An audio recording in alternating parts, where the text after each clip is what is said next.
안녕하세요. 역사 속 숨겨진 이야기를 찾아 떠나는 지식탐사대입니다. 여러분, 사대라는 말을 들으면 어떤 이미지가 떠오르세요? 아마 많은 분들이 힘센 명나라 앞에 꼼짝 못하고 허리를 굽히고 비싼 조공을 바치던 어딘가 좀 나약하고 굴욕적인 모습을 떠올리실 겁니다. 교과서에서도 조선의 외교를 이야기할 때 이 사대라는 단어는 거의 항상 따라붙었죠. 그런데 말이죠. 만약 제가 조선의 사대는 굴종이 아니라 당시 조선이 가입할 수 있었던 최고의 안보보험이었다고 말씀드리면 어떠실 것 같나요? 심지어 가성비까지 뛰어난 아주 현실적이고 치밀한 외교 전략이었다면요? 오늘은 우리가 막연하게 굴욕이라고만 생각했던 조선의 사대 외교, 그 가면 뒤에 숨겨진 진짜 얼굴을 함께 들여다보려고 합니다. 우리가 왜 그렇게 사대를 오해하게 됐는지, 그리고 조선의 외교관들이 어떤 냉정한 계산을 하고 있었는지, 그 첫 번째 진실의 문을 지금부터 열어보겠습니다. 자, 사대. 글자 그대로 풀면 큰 것을 섬긴다는 뜻입니다. 여기서 큰 것은 바로 명나라였죠. 조선은 건국 초기부터 명나라에 사신을 보내고 정기적으로 예물을 바치는 조공을 했습니다. 바로 이 조공 때문에 우리는 나라의 귀한 보물들을 다 갖다 바치는 굴욕적인 모습을 떠올리게 되는 건데요. 물론 틀린 말은 아닙니다. 금, 은, 말, 인삼, 모시, 종이 등등 조선의 귀한 특산품들이 명나라로 향했죠. 하지만 여기서 우리가 놓치고 있는 아주 중요한 계산법이 하나 있습니다. 바로 비용 대비 효과, 요즘 말로 가성비입니다. 한번 상상해 보세요. 당시 조선이 처한 국제 정세를요. 남쪽에는 왜구들이 끊임없이 들끓고 북쪽에는 언제 맹수로 돌변할지 모르는 여진족들이 호시탐탐 국경을 넘보고 있습니다. 이 모든 외적의 침입을 조선의 힘만으로 막아내려면 어떻게 해야 할까요? 네, 맞습니다. 어마어마한 규모의 군대를 항상 유지해야 합니다. 수십만, 어쩌면 100만 대군을 항상 국경에 배치하고 그들이 먹을 군량 및 그들이 입을 군복, 그들이 사용할 무기를 끊임없이 보급해야 하죠. 이건 정말 나라의 기둥뿌리가 뽑힐 만큼 엄청난 돈, 즉 국방비가 들어가는 일입니다. 자, 이제 조선의 외교관들이 머릿속에서 돌렸을 주판을 한번 들여다볼까요? 매년 천문학적인 국방비를 쏟아부어 대군을 유지하며 북방 민족과 전면전을 벌인다. 일정량의 조공이라는 비용을 지불하고 당시 동아시아 최강 대국인 명나라를 우리의 안보 파트너로 끌어들인다. 여러분이라면 어떤 선택을 하시겠어요? 조선의 선택은 2번이었습니다. 정기적인 조공이라는 보험료를 내는 대신 훨씬 더 큰 비용이 들어갈 전쟁이라는 위험을 예방한 거죠. 이건 감정적인 굴복이나 맹목적인 충성이 아니었습니다. 국가의 생존과 안정을 위한 가장 현실적이고 경제적인 선택, 즉 최고의 안보보험에 가입한 겁니다. 이 보험의 혜택은 단순히 전쟁 방지에서 그치지 않았습니다. 아주 중요한 혜택들이 더 있었죠. 첫째, 왕권의 안정과 국제적 공인입니다. 조선의 왕은 즉위하면 명나라 황제에게 인정받는 책봉이라는 절차를 거쳤습니다. 이건 내가 바로 이 지역의 공식적인 통치자요 하고 국제적으로 공증을 받는 것과 같았습니다. 덕분에 다른 세력들이 함부로 왕위를 넘보지 못하게 하는 효과가 있었고, 나라 안팎으로 왕의 정통성을 탄탄하게 만들어 주었죠. 둘째, 선진 문물과 경제 교류의 통로였습니다. 조선의 사신단이 조공품을 들고 명나라에 가면 명나라는 그에 대한 답례로 회사품이라는 선물을 내려주었습니다. 놀랍게도 이 회사품의 가치가 우리가 바친 조공품의 가치를 뛰어넘는 경우도 많았어요. 사실상 조공이라는 이름의 공식적인 무역이었던 셈이죠. 이 통로를 통해 당시 세계 최고 수준이었던 명나라의 서적, 의학, 천문학, 기술 등이 조선으로 쏟아져 들어왔습니다. 조선이 세종대왕 시절 눈부신 과학기술을 꽃피울 수 있었던 배경에도 바로 이 사대라는 안정적인 교류 채널이 있었던 겁니다. 물론 이걸 너무 미화할 생각은 없습니다. 때로는 명나라가 무리한 요구를 하기도 했고 조선의 자존심이 상하는 일도 분명 있었을 겁니다. 하지만 중요한 것은 조선이 이 사대라는 외교 프레임을 단순히 끌려다닌 게 아니라 국가의 생존과 번영을 위해 적극적으로 활용했다는 사실입니다. 최소한의 비용으로 국가의 안보를 지키고 왕권을 안정시키며 선진 문물을 수입하는 가장 확실한 파이프라인으로 삼았던 거죠. 그것이 바로 우리가 굴욕이라는 한 단어로만 기억하는 4대 외교의 실체였습니다. 200년 넘게 조선이 비교적 큰 전쟁 없이 평화를 유지하며 문화를 꽃피울 수 있었던 근본적인 힘이기도 했고요. 자, 이렇게 조선은 명나라라는 든든하고 신뢰도 높은 보험사를 통해 200년간 평화와 안정을 누렸습니다. 보험료를 꼬박꼬박 내고 그 대가로 든든한 보장을 받았죠. 그런데 만약 이 믿었던 보험회사가 점점 힘을 잃고 파산 위기에 처한다면, 그리고 그 옆에 훨씬 더 힘세고 난폭하지만 아직 신용은 없는 새로운 보험사가 나타나 이제 우리랑 계약합시다 하고 협박을 해온다면 어떻게 해야 할까요? 조선은 이제 역사상 가장 어려운 선택의 기로에 놓이게 됩니다. 기존의 의리를 지킬 것인가, 아니면 새로운 현실을 받아들일 것인가. 이 고뇌의 중심에 섰던 인물이 바로 광해군입니다. 과연 그는 이 아슬아슬한 외줄 위에서 어떤 선택을 했을까요? 그 이야기가 바로 저희가 다음으로 알아볼 두 번째 사실, 광해군의 중립외교는 사실 양다리 외교에 가까웠다입니다. 지난 시간에는 조선의 사대가 굴욕이 아닌 국가의 생존을 위한 최고의 안보보험이었다는 사실을 함께 알아봤습니다. 명나라라는 든든한 보험사 덕분에 200년간 평화를 누렸지만 영원한 것은 없었죠. 조선이 믿었던 보험사 명나라가 임진왜란의 여파와 내부 부정부패로 급격히 약해지기 시작합니다. 바로 그때 마치 새로운 경쟁사가 등장하듯 만주 벌판에서 누르하치가 여진족을 통일하고 후금이라는 나라를 세웁니다. 이 후금이 바로 훗날의 청나라죠. 이들은 무서운 기세로 명나라를 위협하기 시작합니다. 자, 이제 조선은 역사상 가장 곤란한 상황에 처했습니다. 비유하자면 이런 거죠. 20년 동안 믿고 보험료를 냈던 우량 보험사가 부실해지고 있다는 소문이 파다한데 갑자기 동네에 나타난 신흥조포 보험사가 형님, 이제 우리랑 거래하시죠. 안 그러면 다칩니다 하고 어깨를 툭툭 치는 겁니다. 이 아슬아슬하고 살벌한 외교 무대의 한가운데에 서 있던 왕, 바로 우리가 오늘 이야기할 주인공 광해군입니다. 우리는 보통 광해군 하면 실리적인 중립외교의 대가라고 배웁니다. 맞는 말입니다. 하지만 이 중립이라는 단어가 주는 느낌 때문에 우리는 광해군이 마치 스위스처럼 우린 어느 편도 아니니 싸우지 마세요 하고 소극적으로 뒤로 물러나 있었다고 오해하기 쉽습니다. 하지만 실상은 훨씬 더 역동적이고 위험천만했습니다. 광해군의 외교는 가만히 있는 중립이 아니라 양쪽 모두를 끊임없이 주시하며 이쪽 저쪽을 오가는 아슬아슬한 양다리 외교 또는 줄타기 외교에 가까웠거든요. 그 결정판이 바로 역사적인 사르후 전투 파병입니다. 1619년 명나라는 드디어 후금의 버르장머리를 고쳐주겠다며 대군을 일으킵니다. 그리고 조선의 SOS를 치죠. 아우야!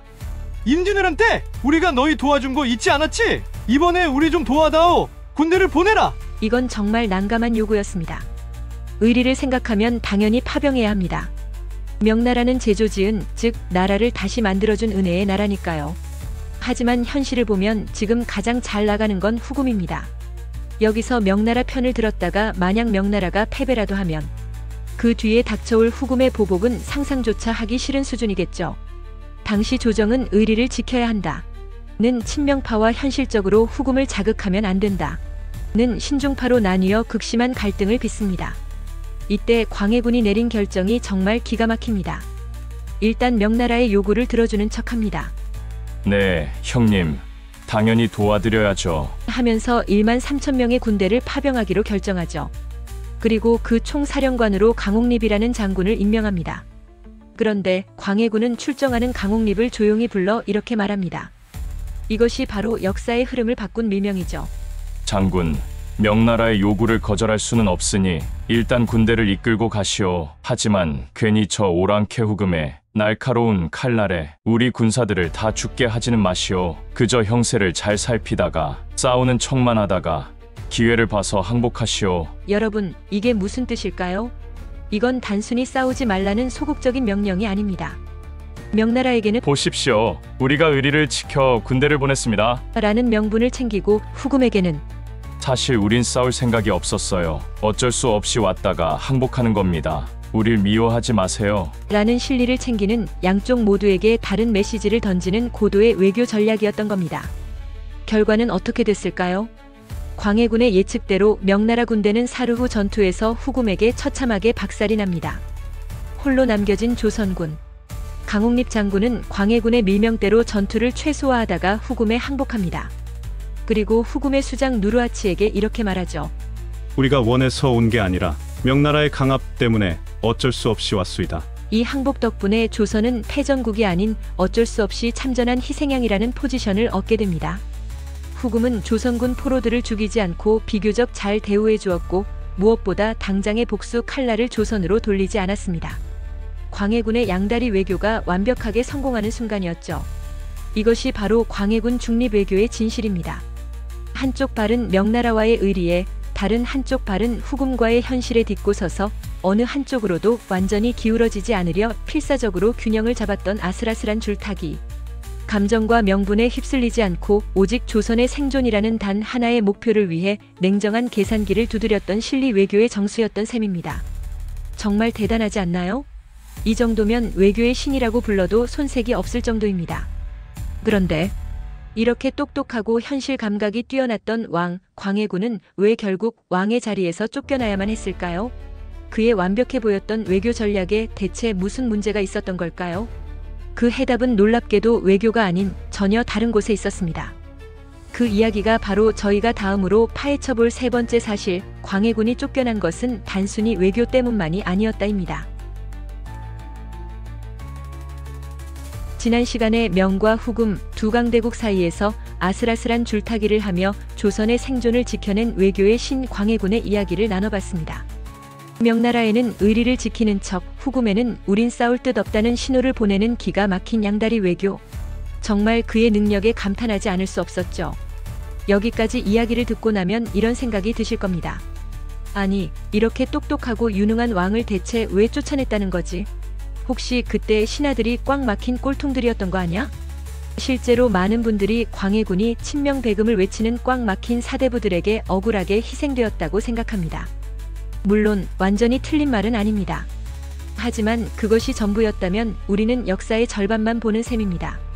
광해군이 몰락한 진짜 결정적인 이유는 그의 외교 정책 너머 바로 궁궐 안에 있었습니다. 오늘 우리는 비운의 군주 광해군이 왕좌를 잃게 된 충격적인 진실, 그 세 번째 이야기를 시작하려 합니다. 광해군의 몰락을 이끈 쿠데타, 바로 인조반정입니다. 이 인조반정을 주도했던 서인 세력이 쿠데타를 일으키며 내걸었던 가장 큰 명분. 그것은 놀랍게도 중립외교가 아니었습니다. 바로 패모살제였죠. 글자 그대로 어머니를 패하고 동생을 죽였다는 뜻입니다. 여기서 어머니는 법적인 어머니, 즉 선조의 정식 왕비였던 임목대비를, 동생은 임목대비가 낳은 유일한 적자 영창대군을 의미합니다. 이야기는 선조의 죽음으로 거슬러 올라갑니다. 선조에게는 후궁이 낳은 아들인 광해군과 뒤늦게 맞이한 정식 왕비 임목대비가 낳은 어린 아들 영창대군이 있었습니다. 왕위 계승의 정통성만 따지자면 후궁의 아들인 광해군보다 정식 왕비의 아들인 영창대군이 훨씬 앞섰죠. 비록 광해군이 임진왜란 때 세자로서 큰 공을 세워 왕이 되긴 했지만 그의 마음속에는 늘 정통성이라는 아킬레스건이 자리 잡고 있었습니다. 언제든 저 영창대군을 등에 업은 세력이 나를 위협할 수 있다. 이 불안감은 광해군을 평생 따라다니는 그림자가 됩니다. 그리고 결국 그 불안은 현실이 됩니다. 1613년 개추곡사라는 거대한 영모 사건이 터집니다. 이 사건의 핵심은 칠서의 난인데 박응서 등 7명의 서자들이 강도질을 하다가 잡혀서 사실 우리는 영창대군을 왕으로 추대하려 했다 고 자백한 것이죠. 이것이 사실이었는지 아니면 광해군 측의 조작이었는지는 아직도 논란이 많습니다. 중요한 것은 이 사건을 빌미로 광해군과 그를 지지하던 대북파가 반대 세력을 무자비하게 숙청하기 시작했다는 겁니다. 그리고 그 칼끝은 결국 이제 겨우 8살이었던 어린 영창대군에게 향합니다.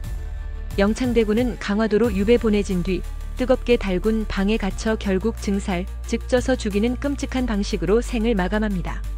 그리고 그의 어머니 임목대비는 대비라는 존호를 빼앗기고 궁궐 한쪽에 감금당하는 서궁 유폐를 당하게 되죠. 여러분, 이게 당시 성리학 국가였던 조선에서 얼마나 충격적인 일이었는지 짐작이 가시나요?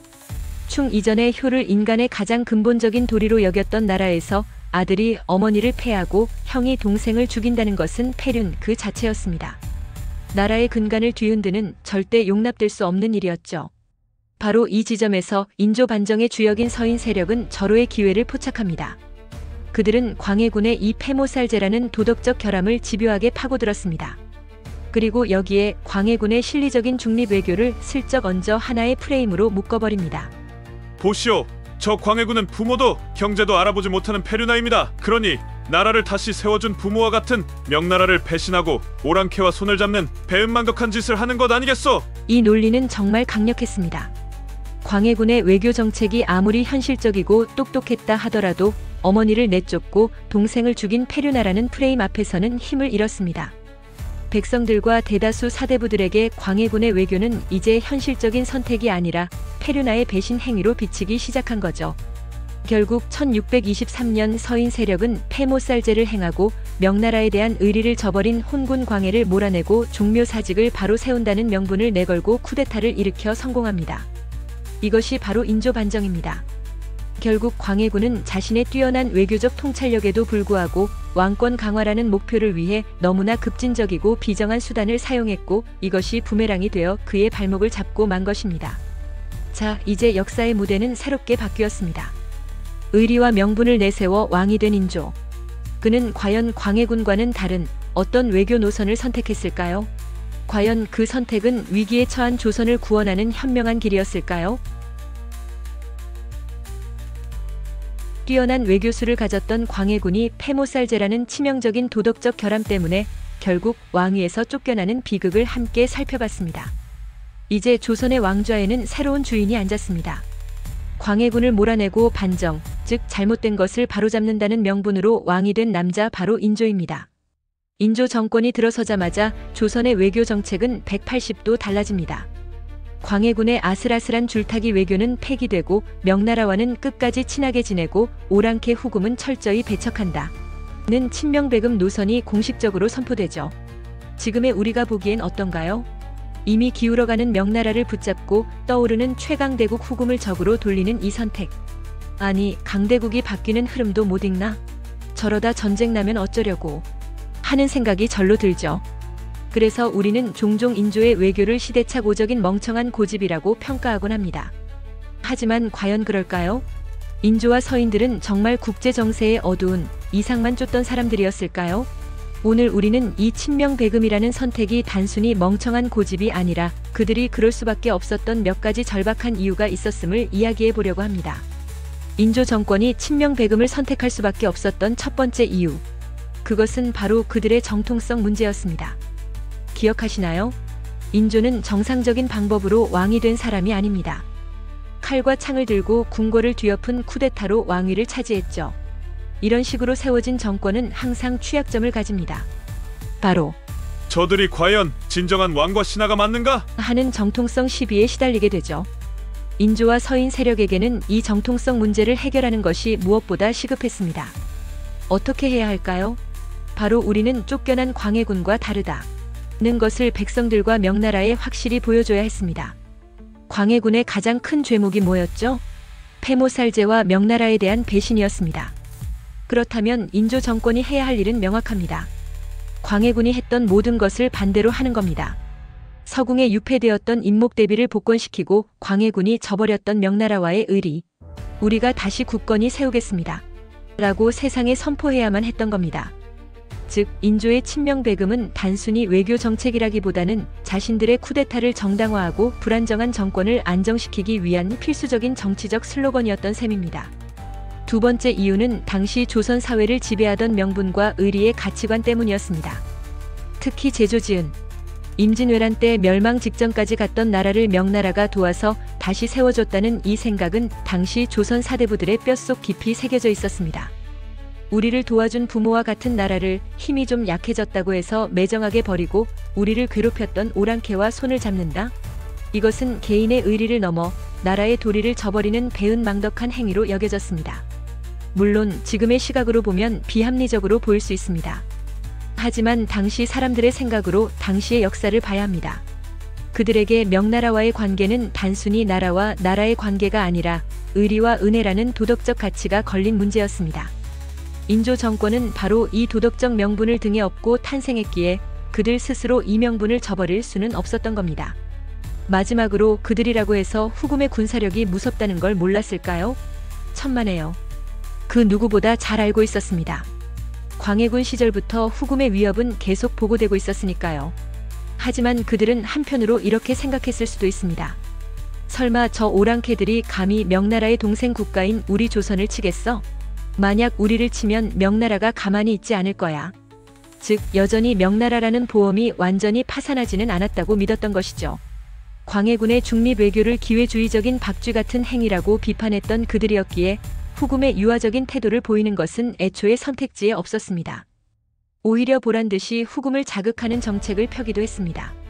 명나라 장수 모물룡이 후금과의 전투에서 패하고 조선 땅인 가도로 도망쳐왔을 때 그를 내쫓기는커녕 오히려 주둔을 허락하고 지원까지 해줬으니까요. 이건 사실상 후금의 턱 밑에 비수를 들이댄 격이었죠. 정리해볼까요? 인조의 친명배금은 국제정세를 못 읽은 멍청한 고집이 아니었습니다.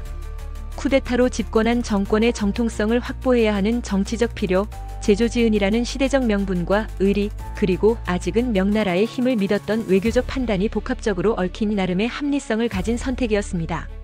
하지만 역사는 때로 한 집단의 합리적인 선택이 결국 최악의 결과를 낳는 비극을 보여주곤 합니다. 인조 정권의 이명분과 의리를 앞세운 외교 정책은 분노한 신흥 강대국 후금의 심기를 정면으로 건드리는 결과를 낳게 됩니다. 우리는 인조 정권이 왜 친명배금이라는 외교 노선을 선택할 수밖에 없었는지 그들의 절박한 정치적, 사상적 배경을 살펴보았습니다. 쿠데타의 명분을 지키고 나라의 의리를 바로 세우겠다는 그들의 선택. 하지만 그 선택은 이제 막 떠오르는 대륙의 맹수 후금의 심기를 정면으로 건드리는 결과를 낳고 말았죠. 후금의 입장에서 한번 생각해 볼까요?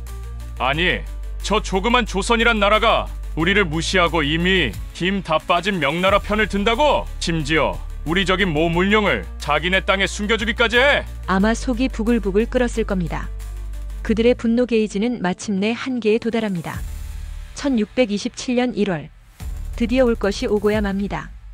후금의 3만 대군이 꽁꽁 얼어붙은 압록강을 건너 파죽지세로 조선을 향해 밀고 내려옵니다. 이것이 바로 병자호란의 서막이라 불리는 정묘호란의 시작입니다. 전쟁이라는 말만 들어도 끔찍하죠. 나라 전체가 불바다가 되고 수많은 사람들이 목숨을 잃는 대재앙. 당연히 정묘호란도 조선에게는 크나큰 고통과 시련이었습니다. 의주성, 안주성이 차례로 함락되고 임금인 인조는 부랴부랴 짐을 싸서 강화도로 피신해야만 했죠. 그런데 여기서 이상한 점이 하나 있습니다. 파죽지세로 밀고 내려오던 후금군이 갑자기 평산 지역에서 진격을 멈춘 겁니다. 당시 그들의 기세라면 수도인 한양을 함락시키는 것도 시간 문제였는데 왜 그랬을까요? 여기에 바로 정묘호란의 진짜 목적이 숨어 있습니다. 사실 이때 후금은 조선을 완전히 정복하거나 멸망시킬 생각이 없었습니다. 그들의 진짜 목표는 따로 있었거든요. 바로 명나라입니다. 후금의 최종 목표는 명나라를 꺾고 대륙의 주인이 되는 것이었습니다.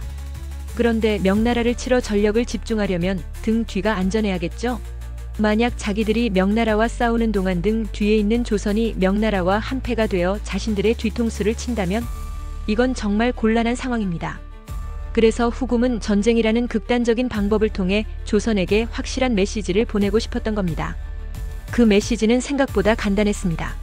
조선, 너의 힘으로 우리 못 막는 거 이제 알겠지? 그러니까 쓸데없이 명나라 편들면서 우리 자극하지 마. 이제 명나라랑은 연 끊고 우리랑 형제의 맹약을 맺자. 우리를 형님으로 모셔. 그러면 더 이상 괴롭히지 않을게.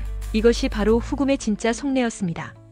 조선을 멸망시키는 것이 아니라 일종의 군기잡기 또는 길들이기를 통해 명나라와의 연결고리를 끊어내고 자신들의 배후를 안전하게 만들려는 것이었죠.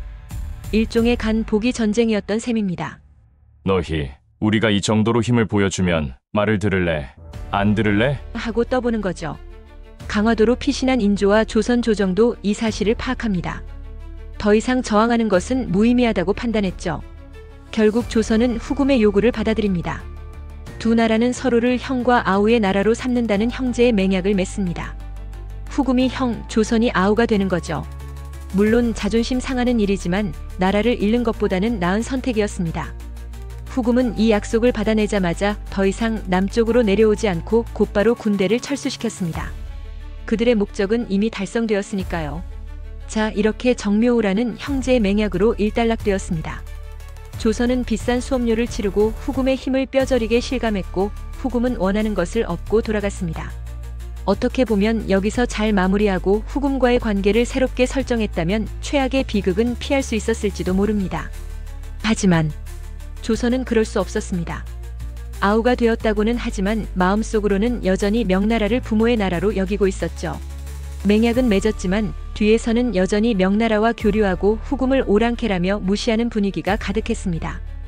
이런 조선의 이중적인 태도를 과연 후금이 계속 모른 척해 주었을까요?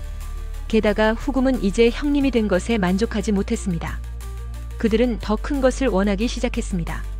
나라 이름도 후금에서 청으로 바꾸고 이제는 아예 황제의 나라를 선포하며 조선에게 이제 형제가 아니라 군신 관계를 맺자. 우리를 임금으로 섬겨라. 라는 차원이 다른 요구를 해오기 시작합니다. 한번 혼쭐이 났음에도 불구하고 여전히 명분을 버리지 못했던 조선. 그리고 이제는 아예 조선을 신하의 나라로 삼으려는 청나라.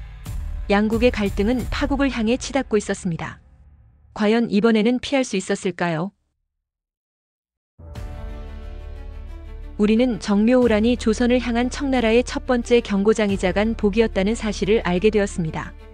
비록 형제의 맹약이라는 굴욕적인 결과를 낳았지만 어쨌든 전쟁은 일단락되었죠. 하지만 이 불안한 평화는 오래가지 못했습니다. 형님이 된 것에 만족하지 못한 후금은 이제 국호를 대청으로 바꾸고 스스로 황제의 나라임을 선포합니다. 그리고 조선의 이전과는 비교도 할 수 없는 충격적인 요구를 해오죠. 이제부터 형제 관계는 끝이다. 우리 청나라를 임금의 나라로, 황제의 나라로 섬겨라. 너희 조선은 신하의 나라다. 이것은 조선에게 사형 선고나 다름없었습니다. 부모의 나라로 여기던 명나라를 버리고 오랑캐라 무시하던 청을 임금으로 섬기라니. 이건 단순한 자존심의 문제가 아니라 나라의 근본을 부정하는 일이었습니다. 결국 조선 조정은 청의 요구를 거절하기로 결심합니다. 차라리 싸우다 죽을지언정 오랑캐에게 무릎 꿇을 수는 없다. 는 척화, 즉 화친을 배척하는 목소리가 조정을 뒤덮었습니다. 결국 1636년 겨울 청 태종 홍타이지는 친히 12만 대군을 이끌고 다시 한번 압록강을 건넙니다. 역사상 가장 빠르고 가장 참혹했던 전쟁, 병자호란의 시작이었습니다. 네, 여러분. 제목을 보고 의아하셨을 겁니다. 막을 수 있었다니? 그게 무슨 말이지? 당시 청의 군사력과 조선의 국력을 비교하면 전쟁 자체를 피하는 것은 거의 불가능에 가까웠습니다. 하지만 여기서 제가 말씀드리는 막을 수 있었다는 것은 전쟁의 승패가 아니라 우리 역사상 가장 치욕적인 장면으로 기억되는 삼전도의 굴욕이라는 최악의 결말만은 막을 수 있지 않았을까 하는 안타까운 가정입니다. 그리고 그 운명을 가른 결정적인 판단 착오가 바로 피난처 선택에 있었습니다. 청나라 군대가 파죽지세로 밀고 내려온다는 소식이 전해지자 인조와 조정은 또다시 피난길에 오릅니다. 그런데 이번에는 목적지가 달랐습니다. 원래 계획은 정묘호란 때처럼 강화도로 가는 것이었습니다. 강화도는 바다로 둘러싸인 천혜의 요새죠. 당시 막강한 기마군단을 자랑하던 청나라 군대도 바다를 건너는 데는 매우 취약했습니다. 즉 강화도로 일단 들어가기만 하면 시간을 벌면서 항전을 이어가거나 협상을 할 수도 있었습니다. 수군이 약했던 청나라 입장에서도 전쟁이 장기화되는 것은 부담이었으니까요. 실제로 당시 왕족과 비빈들은 계획대로 먼저 강화도로 피난을 떠났습니다. 그런데 여기서 인조는 치명적인 판단을 내립니다. 한 나라의 임금이 두 번이나 똑같이 섬으로 도망치는 모습을 보일 수는 없다. 아마 이런 자존심과 한양을 완전히 버리고 떠날 수 없다는 책임감이 작용했을 겁니다. 게다가 청나라 군대가 예상보다 너무 빨리 남하해서 강화도로 가는 길이 이미 끊겼다는 소문까지 들려왔습니다. 결국 인조의 어가는 길을 돌려 한양에서 가까운 남한산성으로 향합니다. 이 선택이 바로 비극의 시작이었습니다. 남한산성. 물론 훌륭한 산성입니다. 하지만 청나라 군대의 목표를 생각해보면 최악의 선택이었죠. 당시 청나라의 목표는 조선 땅을 정복하는 게 아니었습니다. 오직 단 하나 조선의 왕, 인조의 항복을 받아내는 것이었죠. 그런데 조선의 왕이 제 발로 꼼짝없이 포위하기 딱 좋은 남한산성으로 쏙 들어가 준 겁니다. 청나라 입장에서는 그야말로 땡큐였겠죠. 청태종은 직접 군대를 이끌고 남한산성 앞까지 와서 성을 완벽하게 포위합니다. 이제 남한산성은 거대한 감옥이 되어버렸습니다. 만약 인조가 계획대로 강화도로 들어갔다면 어땠을까요? 물론 강화도 역시 함락될 수도 있었습니다. 하지만 적어도 청나라의 발을 한동안 묶어두고 전쟁을 장기전으로 끌고 가며 전국의 근황병들이 집결할 시간을 벌 수 있었을 겁니다. 협상의 여지도 더 많이 생겼겠죠.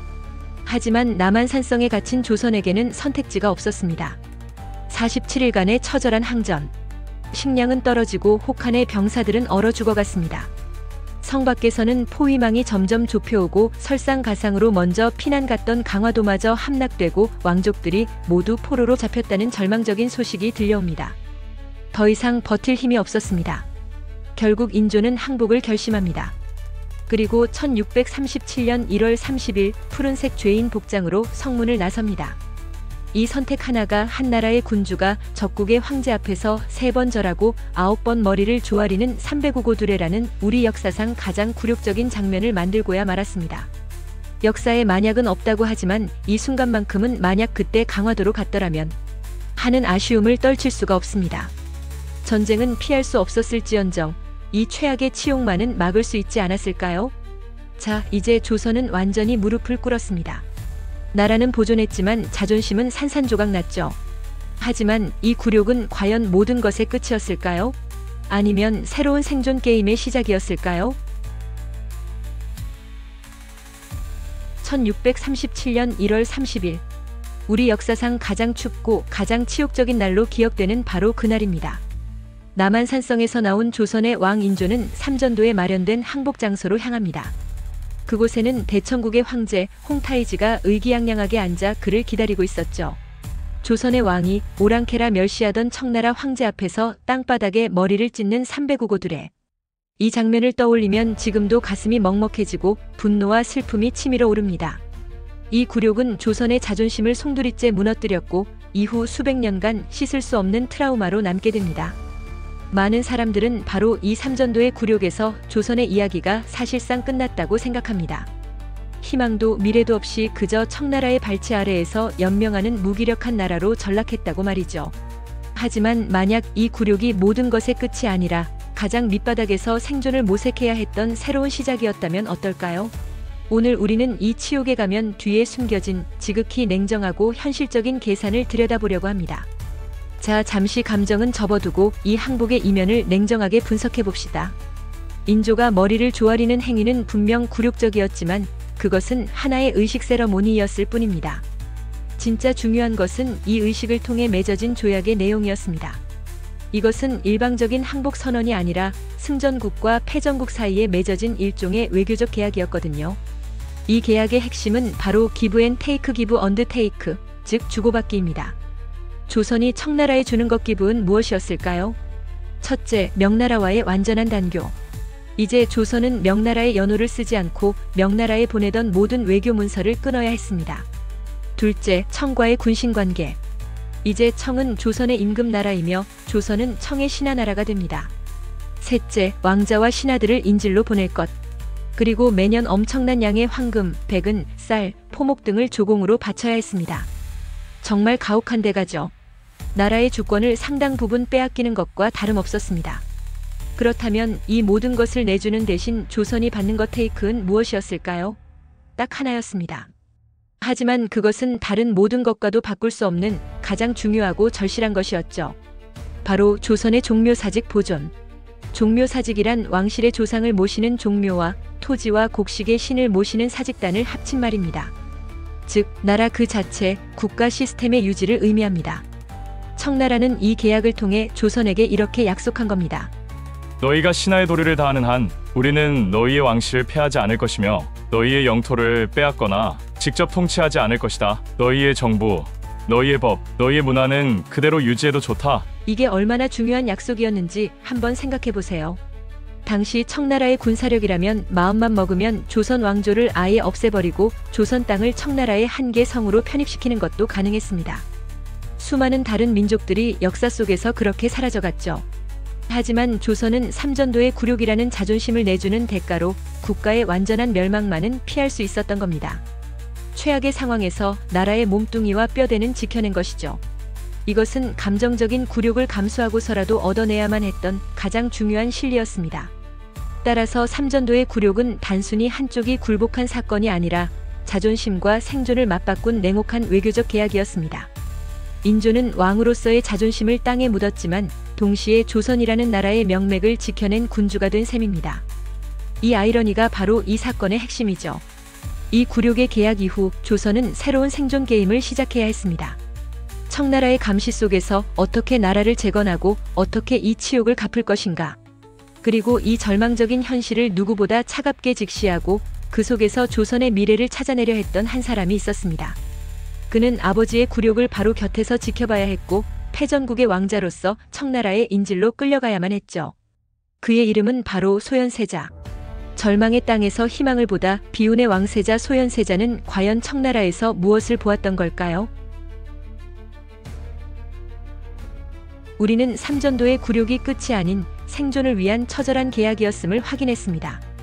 자존심을 모두 버린 대가로 조선은 나라의 멸망만은 피할 수 있었죠. 하지만 그 계약의 조건은 가혹했습니다.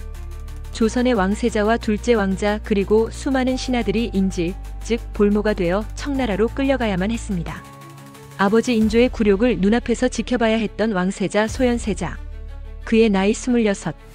이제 그는 패전국의 왕자로서 언제 죽을지 모르는 적국의 심장부 선양으로 향합니다. 상상해보세요. 그 길이 얼마나 춥고 얼마나 절망적이었을까요?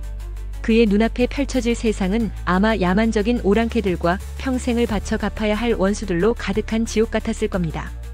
그런데 그가 선양에서 마주한 현실은 상상과는 완전히 다른 것이었습니다. 오늘 우리는 소현세자가 겪었을 엄청난 충격과 그가 발견한 새로운 세상에 대한 이야기를 시작하려 합니다. 소현세자가 도착한 청나라의 수도 선양. 그곳은 결코 미개한 오랑캐의 소굴이 아니었습니다.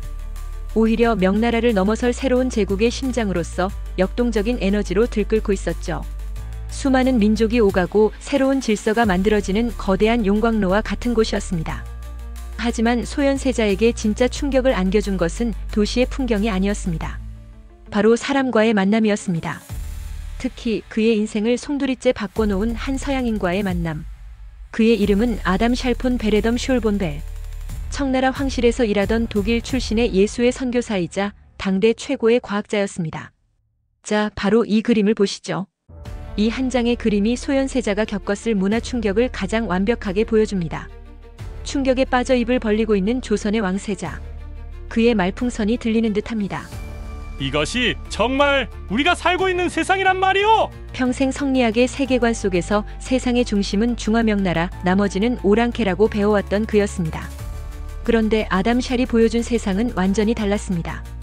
아담 샬은 낯선 수학 기호이, fx와 알파벳을 보여주며 새로운 학문을 설명합니다. 탁자 위에는 천체 망원경과 서양식 기계의 시계가 놓여 있습니다.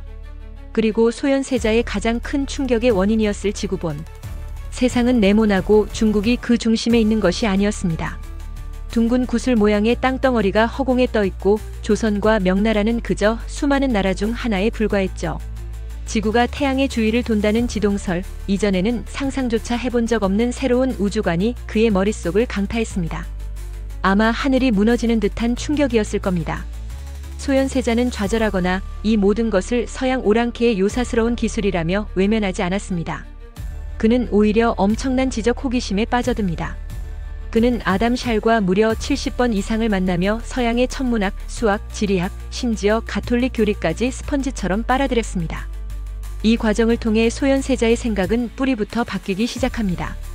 우리가 오랑캐라고 무시했던 청나라는 이미 우리보다 훨씬 더 넓은 세상을 보고 있었구나. 그들은 서양의 발전된 기술과 문물을 받아들여 자신들의 힘으로 만들고 있었어. 그 순간 그의 목표는 더 이상 복수가 아니게 됩니다. 그의 머릿속에는 새로운 비전이 떠오르기 시작합니다. 그래, 청을 이기는 방법은 그들처럼 되는 것이다. 아니, 그들을 뛰어넘는 것이다. 청을 적대시하며 문을 닫고 살 것이 아니라 오히려 청을 통로로 삼아야 한다. 저들의 힘과 서양의 선진 기술을 우리 조선으로 가져와 부국강병을 이뤄야 한다. 그는 더 이상 청나라를 원수가 아닌 연구 대상이자 이용 대상으로 보기 시작한 겁니다. 그는 볼모라는 신분에도 불구하고 청나라 고위 관료들과 원만한 관계를 유지하며 외교관처럼 활동했습니다. 조선에 대한 무리한 요구를 중간에서 막아내고 포로로 끌려온 조선인들을 돌보는 등 실질적인 역할을 해냈죠. 8년이라는 긴 볼모 생활을 마치고 조선으로 돌아오던 날, 그의 행렬에는 단순한 귀향의 기쁨만 실려있지 않았습니다. 그의 짐 속에는 아담 샬에게 선물 받은 과학 서적들, 천문 관측 기구, 지구본, 그리고 서양의 신과 세상을 그린 그림들이 가득했습니다. 그는 단순히 몸만 돌아온 것이 아니었습니다. 조선의 미래를 한가득 짊어지고 돌아온 것입니다. 하지만 그가 돌아온 고국, 조선의 궁궐은 너무나도 차가웠습니다.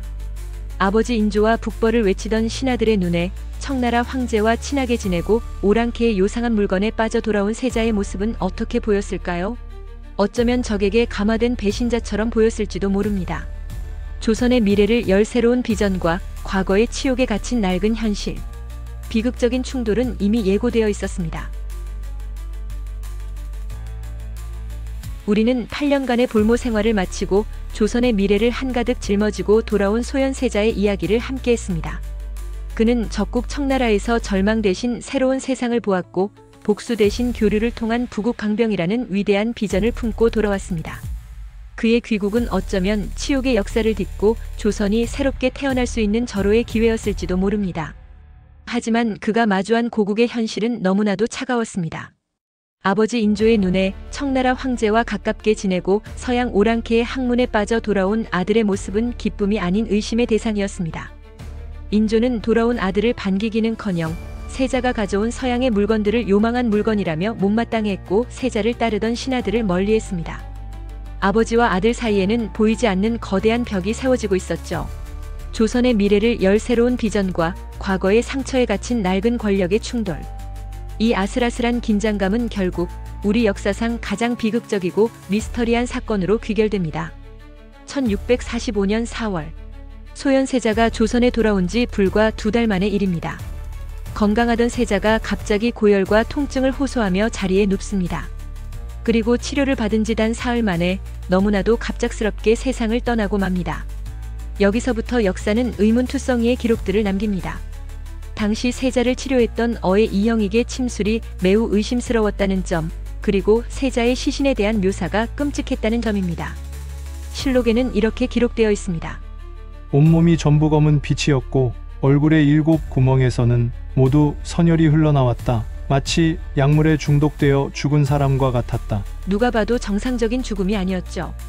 신하들은 진상을 규명해야 한다고 외쳤지만 아버지 인조는 어찌된 일인지 서둘러 장례를 치르도록 명하고 관련자들에 대한 조사를 모두 덮어버립니다.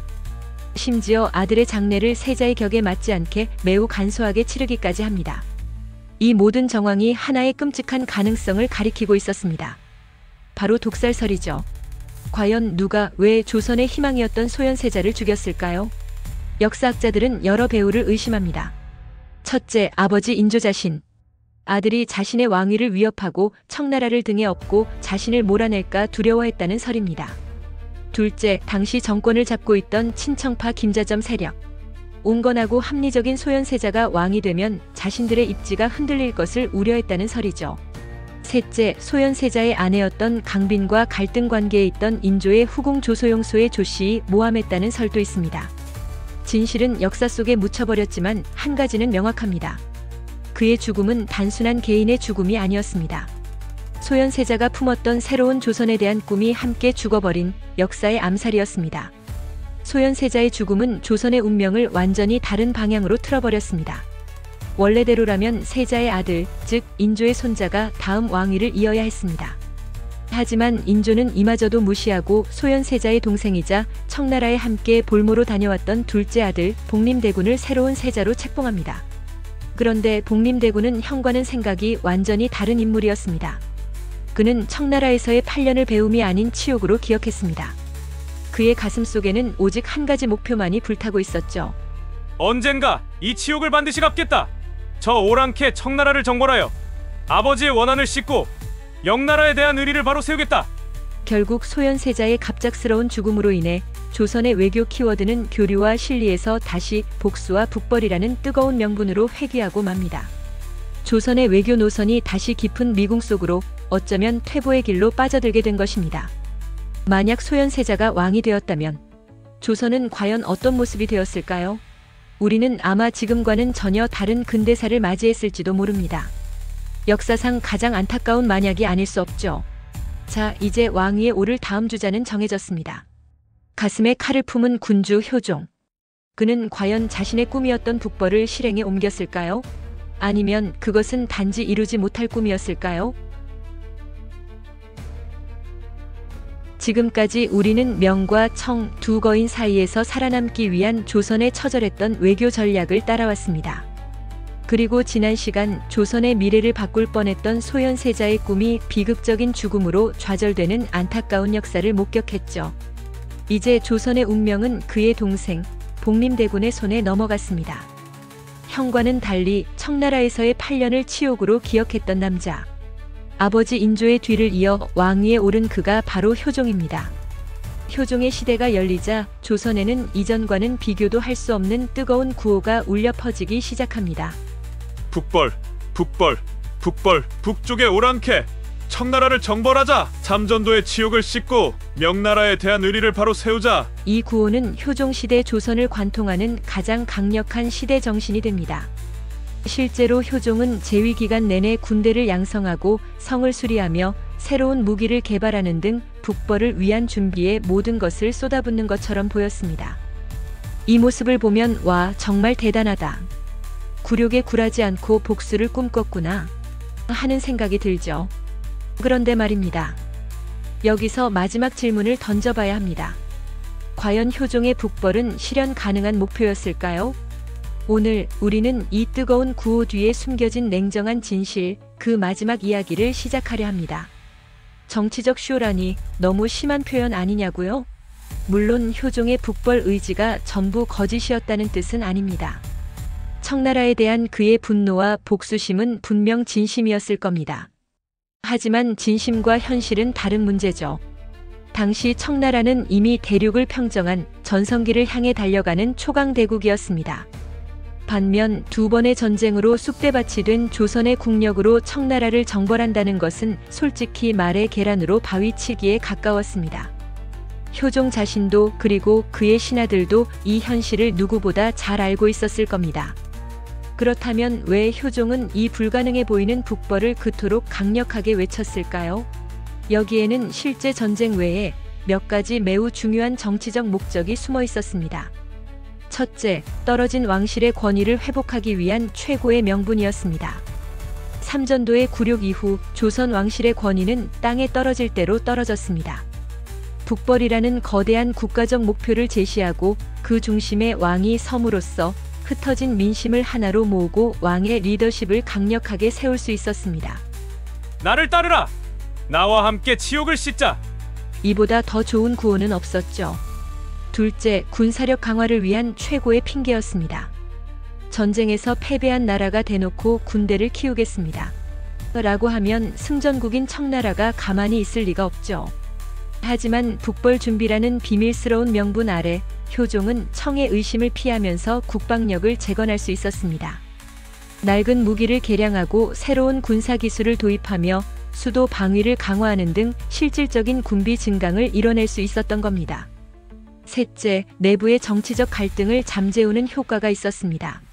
지금 우리끼리 싸울 때가 아니다. 우리에겐 북벌이라는 더 큰 대의가 있다. 이 구호 아래 효종은 자신을 지지하는 서인 세력을 결집시키고 반대파의 목소리를 억누를 수 있었습니다. 북벌은 정권을 안정시키는 강력한 이데올로기였던 셈이죠. 이쯤 되면 정말 아이러니한 사건이 하나 발생합니다. 효종이 북벌을 위해 애지중지 키운 조선 최정예 조총부대. 그런데 이 부대가 청나라를 향해 총부리를 겨눈 것이 아니라 청나라를 돕기 위해 출정하는 일이 벌어집니다. 1654년과 1658년 당시 시베리아를 넘어 남하하던 러시아 세력을 막기 위해 청나라가 조선에 도움을 요청합니다. 그러자 효종은 어쩔 수 없지 하면서 자신이 키운 조총부대를 파병하죠. 이것이 바로 나선정벌입니다. 청을 치기 위해 키운 군대가 청을 위해 싸우는 이 상황. 정말 역사의 아이러니가 아닐 수 없죠. 이 사건은 당시 북벌이 실제 전쟁 계획이라기보다는 국방력 강화와 내부 결속을 위한 상징적인 구호에 가까웠다는 것을 명확히 보여줍니다. 효종의 북벌론은 결국 그의 갑작스러운 죽음과 함께 실현되지 못한 꿈으로 막을 내립니다. 하지만 그의 노력 덕분에 조선의 국방력이 한 단계 발전한 것 또한 분명한 사실입니다.